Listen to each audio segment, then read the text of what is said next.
I'm not eager to separate people into classes, whether it's black and white or male or female, because once you give yourself permission to set people apart, then you have excuses for treating them differently.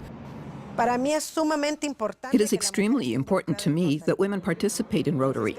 I am convinced that women have given Rotary a new direction. An organization that excluded women up until 20 years ago really baffled me. I think it's because I'm a member of a generation that has never known many of the boundaries that previous generations have. Ladies and gentlemen, I present to you Megan Coutinho, our newest member of the Manhattan Beach Rotary Club.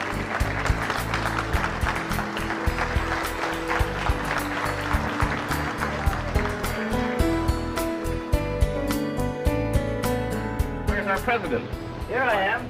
Hello, Sheely. How are you? Hi, boys. Hello, Chad. If you take yourselves back in your imagination to 1905 and ask what the world was like, it was a man's world.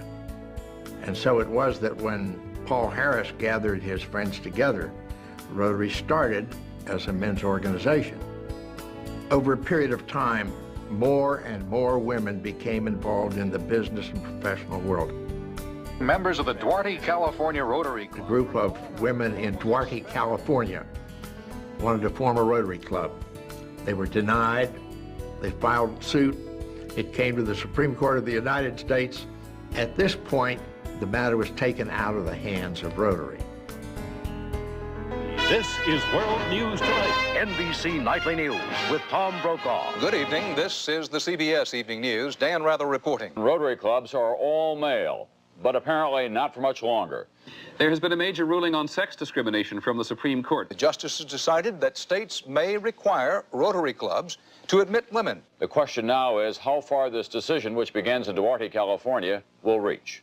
The court specifically ruled today that a Rotary Club in Duarte, California had a legal right to admit 3 women under California's non-discrimination law.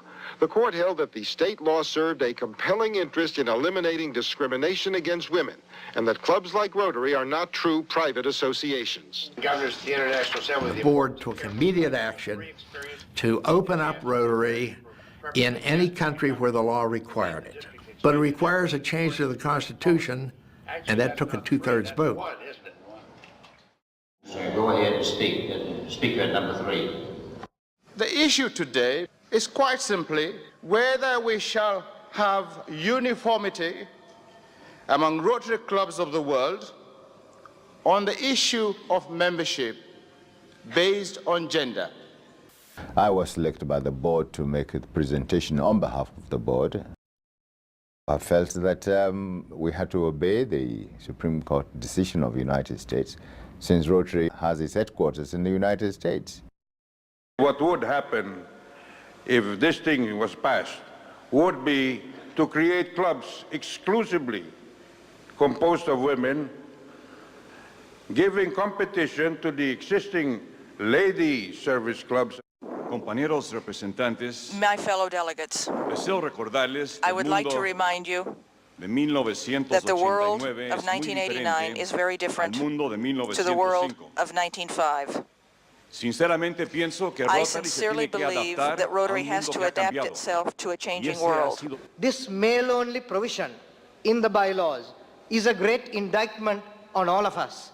It's an indictment of bias, prejudice, and discrimination. This enactment, if passed, will give the right of the minority in clubs to force their wishes on the majority. Opposed to the motion, please stand. Oh, there were feelings pro and con, but at the end of the day, the majority feeling was that the time was ripe to let in women. For the motion, 328. Against the motion, 117. Therefore, 8954 is adopted. We Indians have always supported it. Right from 1972, one of my colleagues told you in Houston Convention, it is we who proposed to have this, and it was rejected. Now, today it has come up. We're all happy. How about the vote? How do you feel about it? Well, I'm not very happy about it. I see. Because in Norway we will get quite a few problems with it. But we were divided. We didn't vote jointly. I'm from Memphis, Tennessee, and we already have several women members. No problems at all. It was time to do it. You happy with the vote? Yes, sir. Surprised by the vote? A little bit.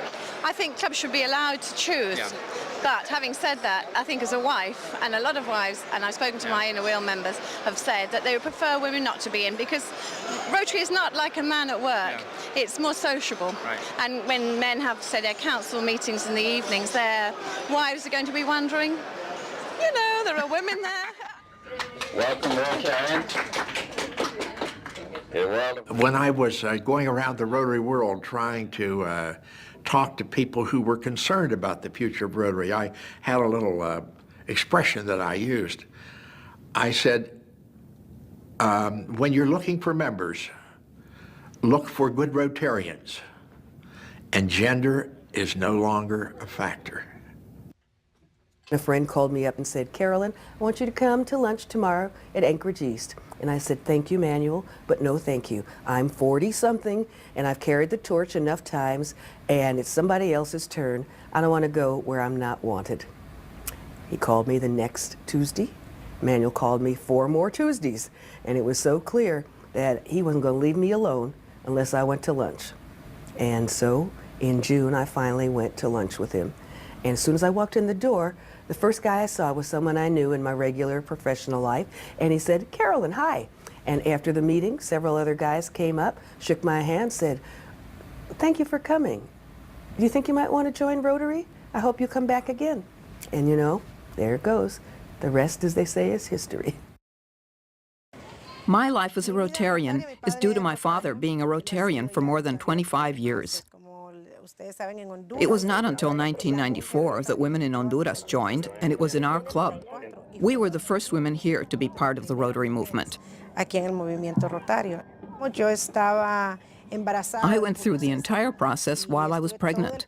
I think that one of the things that motivated me the most was when a Rotarian came and told me that I was wrong, that a pregnant woman could not be a Rotarian, couldn't visit the projects. That got to me, and I said, well, I'll prove to him that I am right, that I can be not just a Rotarian, but a good Rotarian. So that inspired me. My Rotary journey sort of started when my mom became a Rotarian in March 2001, and I remember making fun of her for the first few months that she was a Rotarian, joking that she was going to have lunch at the old boys club. After finishing college, after starting a career, I wanted something else. I didn't want to just go home after work every day. I wanted to go to bed at night feeling like I'd done some good in the world. It was 2 months after I joined Rotary. The day before Thanksgiving, I read in the newspaper that our Salvation Army was going to have difficulty preparing and giving away Thanksgiving dinners the next day because they didn't have enough turkeys. Well, Wednesday is when my Rotary Club meets. I read them the article. I said, if you put some money in the hat, I'll buy some turkeys, I'll take them over. In 1 minute, I had $300. I joined Rotary in September, but I became a Rotarian on the day before Thanksgiving in 1987. In 1996, I was the first female president of my former club, Nueva Tegucigalpa. I was the first female president here in Honduras, and I think the third in Central America. I would love for women to be given a wider arena in Honduras, in every sense, political, economic, business, for us to have more participation. Currently, only a few clubs have opened their doors to women. I hope they will give them this opportunity so women can serve in this excellent organization called Rotary. What I know is that progress never happens as fast as we want it. But I can swear to you that when it comes to women in Rotary, progress is being made. And finally a Rotarian. I feel like it's been a long time coming, and yet it happened really quickly. It seems like just yesterday my mom became a Rotarian, and the last 5 years in Los Angeles Rotaract has really flown by, and it feels like the right time to be moving on, joining the big boys and seeing what I can do in the wider organization. It should be broadcast, and everyone should know the good work that Rotary does, and the good men and women that are part of it. Eleanor Roosevelt once said, "The future belongs to those who believe in the beauty of their dreams." I always thought that in Rotary, the dream job was being a trustee. I just never thought I would have the dream. Look at me now.